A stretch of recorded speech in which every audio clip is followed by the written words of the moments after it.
right? So in performance measurement, we have four different topics or four different formula. One is cost variance, cost performance index, schedule variance, and schedule performance index. Okay, let's discuss one by one what each one of this means. I'm using the same data here. As you could see, my total project budget is 40,000. My actual cost is 32,000. My earned value is 25,000. My planned value for the first 3 weeks would be 30,000. Okay, so I have all the four pieces of information available. This is called as four metrics, the most important piece of information we need to do the cost control. Okay, I have the theoretical definition of what each of the formula means, which I'm not going to go through it. When I send you the material tomorrow, you can have a look at it. I'm going to explain it conceptually using the numbers, so you'll understand this concept much better. Okay, all right, so here are the four formulas. The first one is cost variance, CPI, schedule variance, SPI. Let me do one by one. Okay, don't worry about memorizing the formula. You should be able to understand this logically, so you don't rely on your memory power. Let's look at and try to understand each one of them. Okay, the first one is cost variance. Now basically we need to understand what are we trying to find out here. Once we know that, we don't need the formula, we can straight away find the answer. Okay, it very clearly says, are there any variance in cost, which means are there any variance from what we planned? Obviously there are, right? Because the amount of work what I completed, or in other words, the value of work what I completed is 25,000, but the money I spent is 32,000, which means there are variances, and the variance in this case is a poor variance, right? Because I spent more than what I had accomplished. Okay, so the performance is bad. Now keep in mind, when it comes to variance, and especially when the performance is bad, I should get negative answer. Okay, so it's going to be EV minus AC.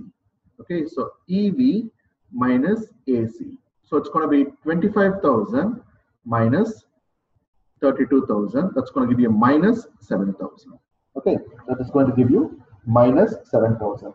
So when the performance is poor, you should get a negative value. In this case, it is minus 7,000, which literally means we are over the budget. We are above the planned cost. Okay. All right. The next one is we are going to find the CPI. Okay. Now, what does the CPI do? Is instead of minus, basically it divides. Okay. Instead of subtraction, it divides. Okay, so when you do the CPI, you'll get 0.781. All right. Now here is an important question. What is the purpose of finding the CPI? What is the use of this? Because don't we know in cost variance already our performance is bad? Not only we know our performance is bad, we also know how bad it is in terms of I spent 7,000 more than what I have accomplished. In other words, I finished only 2.5 sides of the compound wall, for which I supposed to spend 25, but I spent 32, which means I spent 7,000 more. That's why my variance is negative. Okay, we know all of this information. Then what's the point in finding CPI? CPI is used for two reasons. One, it helps us to understand the magnitude of the good or bad performance. Okay, we know we are bad. We know we are bad. But the question is, how bad are we, or how good are we? I'll explain this a little later. The second one is CPI is used for forecasting. Okay, we can able to do forecasting using this CPI, which is coming in the next few sets of formulas. All right. Now, what do I mean by magnitude of my poor performance? Simple. Now you go to two different projects, project A and project B. Okay. Now project A cost variance is minus 10,000. Project B cost variance is minus 30,000. Now could you please tell me comparatively which project variance is poor than the other, bad performing than the other?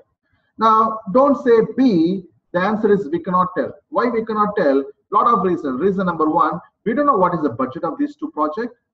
What if the project budget for this project is, let's say 100,000, and the budget for this project is, let's say 300,000. That is one issue. So we don't know the budget. Okay. The second one we don't know is at what stage we are in the project. Let's assume both the project budget is 100,000 and 100,000, but this project just started 1 week before. This project is about to complete. So again, we don't know, isn't it? So with only the cost variance, it is very difficult to understand how good or how bad it is, right? But a CPI of 0.781 means, irrespective of your project budget, irrespective of when you are, a CPI of 0.78 means for every dollar you spend on the project, you are losing 22 cents. Okay, because it is an index value. Okay, so whether a project is 100,000 or a project is 100 million, earning only 0.78 is really bad. Okay.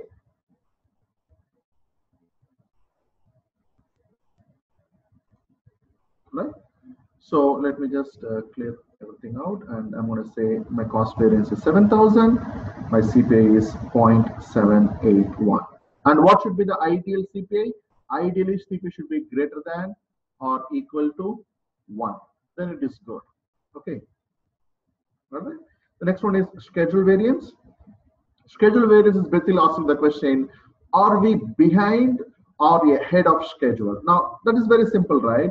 I have completed only $25,000 of work, which is like 2.5 sides of the wall, whereas I'm supposed to complete $30,000 of work, which is like 3 sides of the wall, which means I'm behind the schedule. The question is, by how much? By 5,000. And since the performance is poor, I told you the variance should be negative, so I should get minus 5,000. So EV minus PV, which will be minus 5,000, which means I'm $5,000 of work behind the schedule. Okay. The next one is SPI, Schedule Performance Index. Again, instead of minus, we put divide. So EV over PV. So 25,000 over 30,000, you will get 0.833. Okay. Again, what does the SPI tells you? The SPI tells you you're behind the schedule. But one important thing you need to know about SPI. Like we quantified CPI, for every dollar I'm losing 22 cents. You cannot quantify SPI. For example, it is wrong to say I'm behind the schedule by 27%. So it is wrong to say I'm behind the schedule by 27%. We cannot say. All we can say is we are only behind the schedule. But then you might ask, then what's the point of SPI? SPI can be used for the second reason, which is for forecasting purpose. All right. So these are the 4 different formulas we use to understand the performance of our project. Okay, is that clear?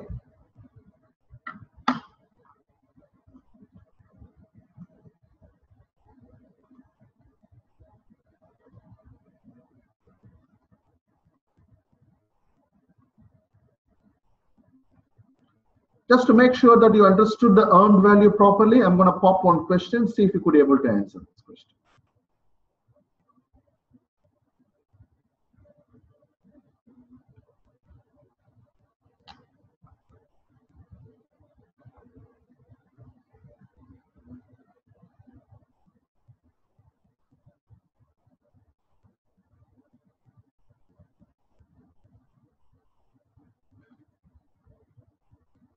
Again, I'll give you 1 minute to answer this question.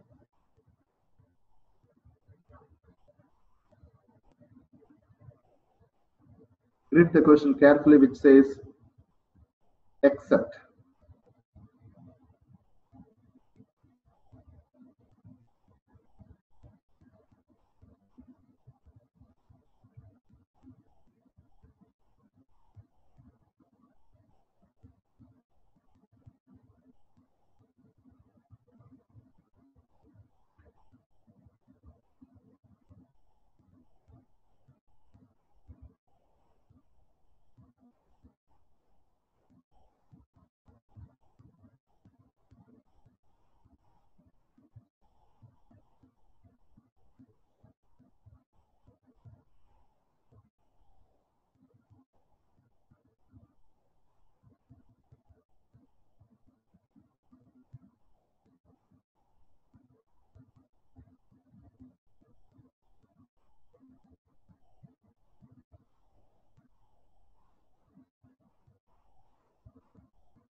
All right, so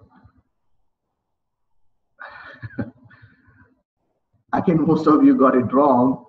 Earn value involves all of the following except, which is said very clearly, that is actual cost. When you do calculate the earn value, you do not involve actual cost. Actual cost has nothing to do with earn value. In fact, all the remaining other than B are earn values.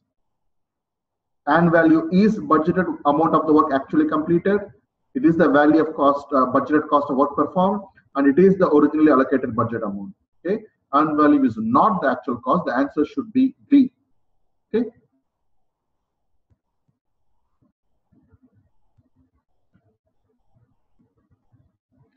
Okay, let me just ask you just one more question.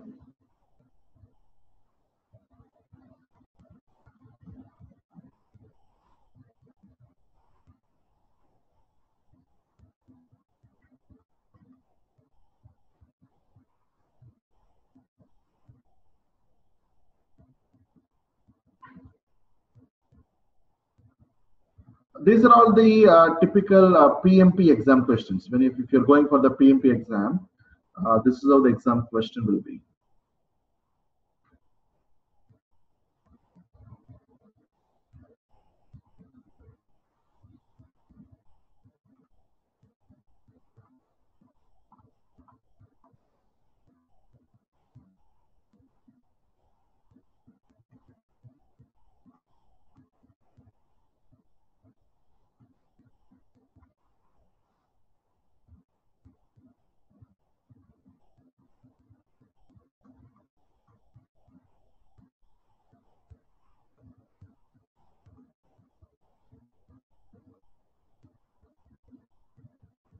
Okay, I'm going to end the poll. I think some of you have answered it correctly. Yes, it shows the actual cost expenditure is wrong. So the answer is B. Yes, the answer is B, because it should not show the actual cost expenditure. Cost baseline should show you only the planned curve, not the actual curve. You can draw the actual curve in that diagram, but that line is not called as cost baseline. Cost baseline is that actual line which shows how much money you're supposed to spend. Okay. All right. Now we are moving on to forecasting, which has about a few sets of formulas. Let me just check the time. Yes, we have 30 minutes more to finish. So let me finish it off. Okay. Now, what is forecasting? Okay. Before I go to this slide, let me just quickly say something here. Let me use this space. Okay. What is forecasting? Forecasting is this. Now, what I'm doing here is I took the S curve. And made a straight line. Okay.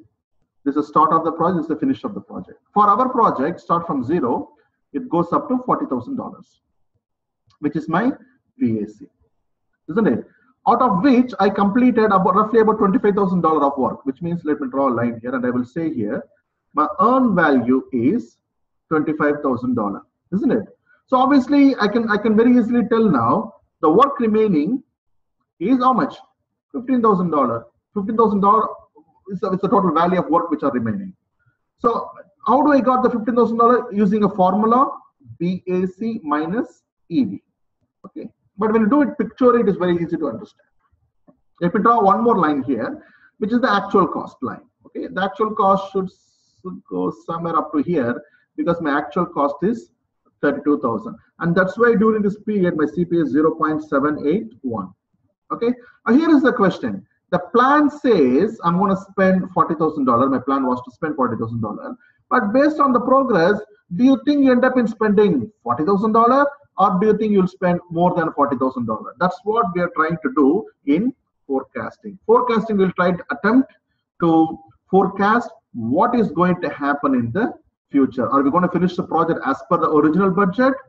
Yes or no? If no, what is the forecast? So that we will know what will be the variance at completion. Meaning, for example, if you don't finish the expenditure here and if you spend up till here, this will be your variance at completion, isn't it? So forecasting is the actual one of the very important tool and technique which will help you to control the cost. When the forecasting is bad, that's when you step on the gas and try to figure out what we can do and to fix these issues. Okay. All right. The first set of formula is called EAC, estimate at completion. As you could see, there are totally 4 formulas to find the estimated completion. You might be wondering why we need to have 4 formula. The 4 formula is because of this reason, which is this is my 0 to $40,000. Okay, and somewhere here my earned value is 25,000.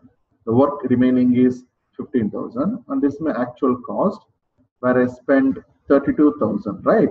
And my CPI is 0.781. This is my actual cost. This is my earned value. This is my work remaining. And what we are trying to do is we try to do the forecast. Okay, so I draw it one more time so you'll understand now. Okay, now watch this. What I'm trying to find is I have the BAC 40,000. I'm trying to find the EAC. Now, why we need to have 4 different formulas is this? Because we can take several assumptions when we calculate the EAC. What is my assumption? For example, the first assumption says what it says. In this assumption, CPI is expected to be the same for the remainder of the project, which means throughout the project my CPI will be 0.781, which means the past performance will also continue in the future. The past performance will also continue in the future. Or in other words, throughout my project, which is $40,000, my CPI will be 0.781. So the formula is pretty simple, which is $40,000 divided by 0.781. Okay, so here my EAC equals to $40,000 divided by 0.781. If I do the math, I will get 51,216. Okay, so the assumption that the past CPI will also continue in the future will produce the EAC 51,216, which is a variance of minus 11,216 from our original budget, isn't it? That is my VAC, variance at completion, because variance at completion is my budget minus my forecast. My budget is 40, my forecast is 51, which is pretty much you're telling the management that we will be needing $11,216 more to complete the project. Okay, that's the first assumption. What about the second assumption? The second assumption says basically the past performance will not continue in the future, meaning the remaining work, my CPI will be as per the plan, which will be 1. Okay, which will be 1, right? So the point is, you might be thinking, all right, so if I have so many assumptions, what assumption do I take? Will I take this assumptions or this or this or this? It all depends on the given context, given situation. For example, so far your CPI is 0.781. Okay, you call your meeting, do some brainstorming session, do some kind of studies, and you could able to identify what really had caused this poor performance. You could really able to identify what caused the poor performance, and you identified them and you eliminated them. And you are confident that that particular cause will not be repeating again. If that is the case, you don't need to take the CPI, which was the past, into the future. Or you may point. Or for example, a particular material which you used in some part of this work had a huge escalation from your estimation. So your price went up, the cost went up, sorry. But that particular material will not be going to be used in the future part of your project, meaning that escalation will not have any more effect on your project. Meaning, I should not use the original old CPI 0.781 for the future work. I should simply take the CPI as 1. So when you look at here, it is basically how much money you spent so far, nothing we can do, plus the work remaining value, which is $15,000, and that's it. It's going to be $47,000. So in this case, my actual cost of $32,000 plus, right, my work remaining. How do I know the work remaining? And my total budget minus the work I completed so far, and that value is, as we know, 15,000. So 47,000. Now, when you think of it, this 47,000 is nothing but, if you think of it, it is my original 40,000, my BAC, plus my variance so far. That is my 47,000. Because this variance already happened, nothing much we can do. I'm adding it to the budget. Okay, this is my second assumption. Okay, now let's look at my third assumption. The third assumption is, well, in both this assumption, I'm considering CPI. See, the idea is here also I'm considering CPI, but the CPI, my assumption is my CPI is 1. So I don't need to put that in a formula. Okay, here also I'm assuming CP is 1. Here I'm assuming CP will be 0.781. In both assumptions, we are not considering SPI. Now, what if SPI also will have a negative impact on cost? Usually it will be, isn't it? Because if you don't finish the project on time, the time extension will be there. When with the time extension comes the additional cost. Okay. So in this case, what are you doing in this formula? Whatever money you spend, nothing much you can do plus. You are taking the work remaining, which is $15,000, divided by your CPI of 0.781 multiplied by your SPI of 0.833. And as you could see, when you multiply these two values less than 1, the value will be even lesser than this. Okay. In fact, it will be 0.6505. And obviously, your EAC will be even much more higher than the previous two because you're also considering your poor schedule performance. Okay. So as you could see, we got 51216, we got 47,000, we got 55,059. 3 different EAC. You don't use all the 3 in your project. You pick one and you stick to it. Okay. The next one is the fourth one, which is a very interesting one, which is what if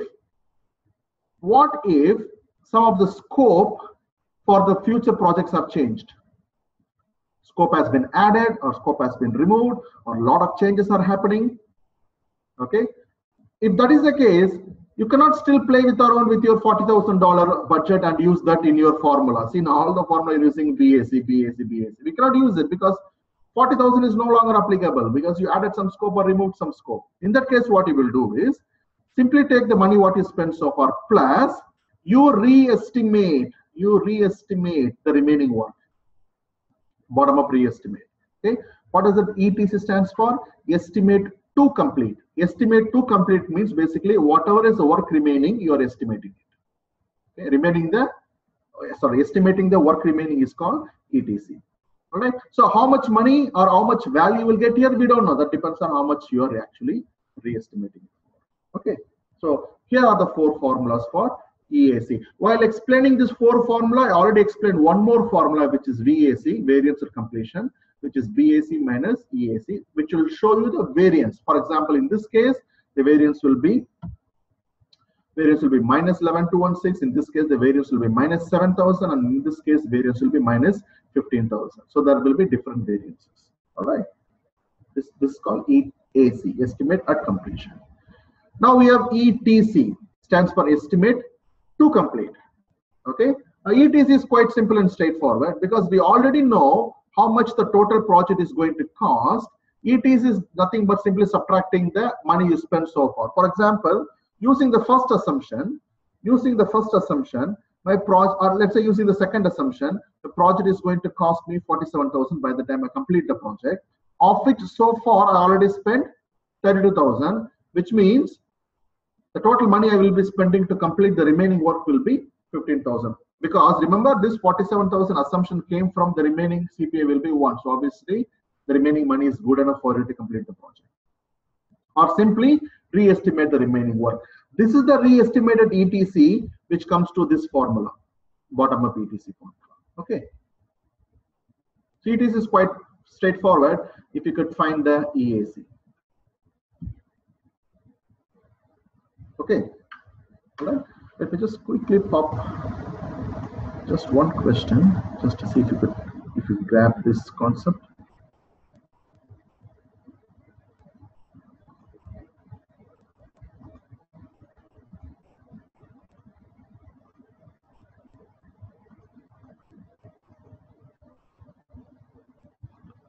Okay, you need to find EAC, which is missing here. Please find EAC. Please find EAC, assuming past performance continue. Past performance will continue.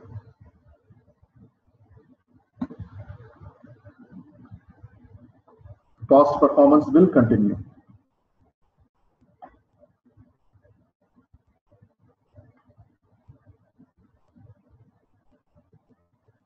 What will be the EAC if the past performance will continue? Remember the formula? If it will continue, you take the total BAC budget and divide by CPI. So you basically take 200 divided by CPI, which is 0.666. That will produce 300. Okay, as most of you have selected, the answer is C, 300. Okay, very good. Yeah. Okay. All right. The next formula is something called as TCPI, which is a very interesting one. What is TCPI? There are two formulas for TCPI. The first formula is basically asking ourselves, if we still have to complete the project as per the original budget, what should be the CPI for the remainder of the project so that my total cost will be equivalent to my budget, which is pretty much asking, the work remaining is $15,000, whereas the fund remaining is only $8,000, isn't it? Because the work remaining is one and a half side of the wall, which is $15,000. The fund remaining is out of $40,000, you already spent $32,000, so you have only $8,000 left, which means your TCPI should be 1.875, meaning from the third week end to the fourth week, if you achieve a CPA of 1.875, it is possible to complete the project with the original budget of $40,000, right? As you can imagine, it is quite complex. It's not easy to do it. Okay, this is one formula. If it is somewhere near 1.1 or 1.23 or 1.05 or something, then the project manager can push for it. Okay, that's the idea behind this. Okay, all right. The second one is going with this example, which is it is not possible to achieve 1.875, which is almost closer to 2. All right. So you go to the management and tell the management, hey, it is quite difficult for me to achieve this 40,000 budget anymore. So I'm going with the EAC assumption that I'm going to finish the project for 51,216. And the management also sort of said, okay, let's go with this. Right? Because a lot of escalation happened, a lot of changes happened. We also understood that, okay, let's go with and try to achieve this 51,216. Okay, if that is the case, if you like to complete the project for 51,216, what should be a TCPI? And what will be the TCPI? TCPI will be equivalent to current CPA only. Okay, for example, the work remaining is 15,000. Most of my students get confused here. Let's see if you could be able to get this one clearly. The work remaining is 15,000. The fund remaining is no longer 8,000 because here we used BAC, here I'm using EAC, right? So the fund remaining here would be which is 51,216 divided by, sorry, not divided, minus, out of which I already spent 32,000. So the fund remaining would be 19,216. Okay, so 15,000 divided by 19,216 should sort of give you the same CPI, your current CPI, because that's the plan here, right? Basically what you're saying in this EAC, you're basically telling I will maintain the current CPI. This EAC, you're basically saying I will maintain the current CPI. So obviously to TCPI for the remaining work also is basically 0.78. That's what you should maintain so that your project will finish for 51,216.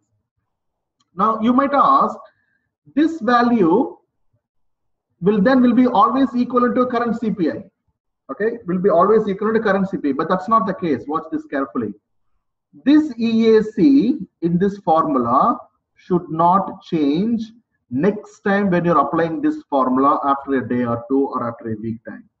Meaning, watch this very carefully. Let me see if I get some empty space somewhere here, or let me clear this screen. Hold on.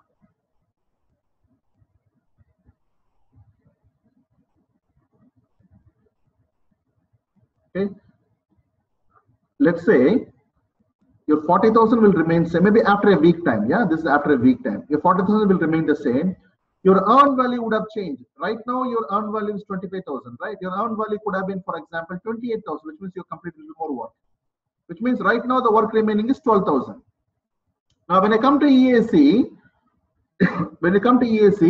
you should not calculate the current EAC. You should not go back and use the formula. You should use the same EAC which was initially approved by the management, because the management says this amount is okay now to complete the project, isn't it? Minus your actual cost before was 32,000. Your actual cost now could be, for example, 34,000. If you watch one thing very closely when I explain this, the earned value have jumped from 25,000 to 28,000, which means you completed 3,000 extra work. But your actual cost have only jumped by 2,000, which means you have completed 3,000 dirham of dollar of work with only $2,000 of money, which means your performance have improved, isn't it? The previous example, I said the TCP will remain the same. Okay, but see what happens here. As you could think of, what do you think will happen here? So 51216 minus 34,000, 17,216. So 12,000 divided by 17,216. Okay, so 12,000 divided by 17,216 is 0.697 only. See what happened to TCPI? TCPI dipped, which is basically management letting you from this point of time, the management is sort of letting you to even further lower your performance. Still, you could achieve your EAC. As you could think, naturally, they will not let you to do it. All right. First of all, they will not even let you to. First of all, they will not even agree to this new value of 51,216. Right. So when you go and present this 51,216, they might say, no, that's too much for me. Try to do the project for 45,000. You probably would have get only 45,000 extra. So that is the EAC you should bring it here, 45,000 extra. But at least what you should try to do, if you're following the same formula, I mean, if you're following the same number, is make sure your TCPI is not going above 7.80. Make sure TCPI is not going above 7. Make sure your TCPI is not going above 7.80. I'm not saying make sure the CPI is not going above. CPI should always go up. Keep it in mind. CPI should be always go up. The higher it is, the better it is. TCPI should not go up. When the TCPI goes up, you are given even tougher target. Basically, what you're saying in TCPI is whatever is the work remaining, try to achieve the higher CPI, which is very challenging for you. Your current CPI could be going higher. Your TCPI should not go higher. When does the TCPI will go higher? Like the example we just saw. The correct now, our TCPI is 1.875, right? If you want to finish the project as per the original budget, which means TCPI is going higher. Why the TCPI is going higher? Because the CPI is very less. Your CPI is very less. When the CPI is increasing, your TCPI will decrease. And that's what you should ideally look for. That's what you should ideally aim for. Okay. I hope this is clear for you, right? And obviously, you need to sit in a quiet space and try to figure it out by yourself using some numbers. Yeah, because for the last 1 hour we are just discussing a lot of numbers and formulas. It could be quite confusing for you. Okay. All right. And these are some theories like performance reviews. And the last one is VAC, which I already explained to you. Depending on which EAC you're using, okay. You will have different variance at completion. In this example, in this particular formula using this EAC, your variance will be minus 11,216. That's additional money you need beyond your original budget of 40,000 to complete the project. Okay, that is your VAC. So once you complete the cost control, you basically have something called as work performance information, which is your CV, SP, CPI, SPI, TCPI, VAC. And you will also have something called as cost forecasts. Okay, and if you like to make any change request at this point of time, you can do so, and most of your plans and documents get updated based on your current progress of the project. All right, so that's the end of the webinar, Earn Value in Project Cost Control. I know you might have a couple of questions in your mind. Let me quickly clarify it. For those who are attending the webinar now, you have the option to request for certificate. You'll get the link maybe at the end of today or tomorrow. Basically, there are two options to request for certificate. One is something called PDF digital certificate with a certificate number. That number can be fed into our website, and it can verify if the certificate is original or not. Or you can have an hard copy certificate. At this point of time, we send hard copy of the certificate only to selective country, which is Nigeria, UAE, Qatar, and Saudi Arabia. If you're not living in this country, we cannot give you the hard copy because it's going to cost us a lot of money to send the post, because we're going to charge you only $30 for the hard copy and $15 for the PDF. So you will get the email tomorrow, so you can choose the choice you want, and you can make the payment online. If you're living in Nigeria and if you don't want to pay online, we can give the local Nigeria bank account. You can deposit the money over there, and we will know that you deposit the money, and we will send you the certificate. Okay. Any questions you would like to ask before we wind up this webinar?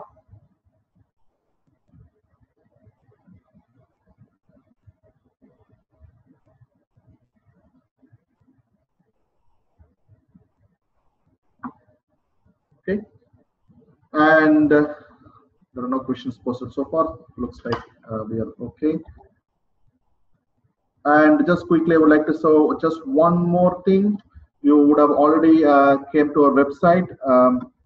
If you go to pmexamstudy.com, this is our website where we offer PMP exam preparation course online, and it is only $89.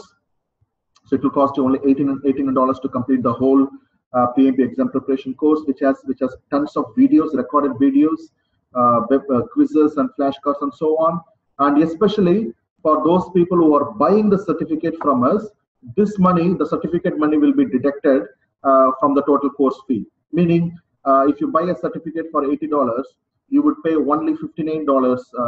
If you buy a certificate for $30, you would pay only $59 for the course. You will not pay the whole $89 for the course because you already paid us $30. So there will be a discounted fee for you. Only you will pay $50 for the course.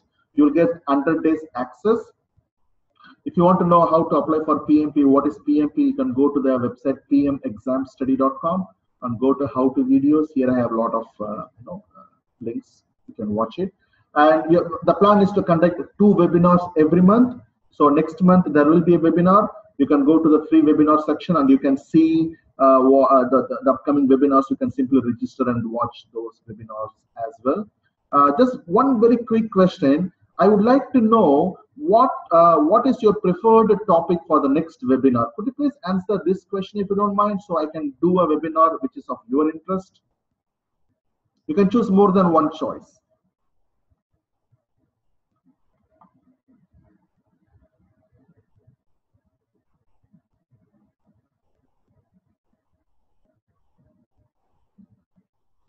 So this webinar has been recorded.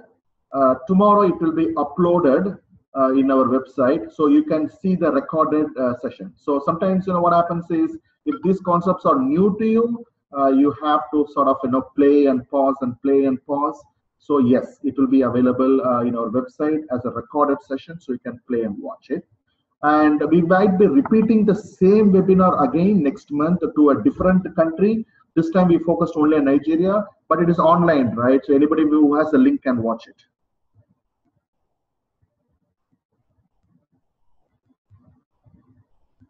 All right, so most of you have preferred project time management. Yes, we do it. Can we get the audio of the presentation? You will get the video of the presentation, which will be uploaded to our website. And once the video is there on the website, you guys know how to get it downloaded. I'm not going to tell you how to get it downloaded, but you should know how to get it downloaded. Because basically it will be YouTube embed. So if you go to YouTube, there are a lot of plugins for you to download the video, audio, whatever you like.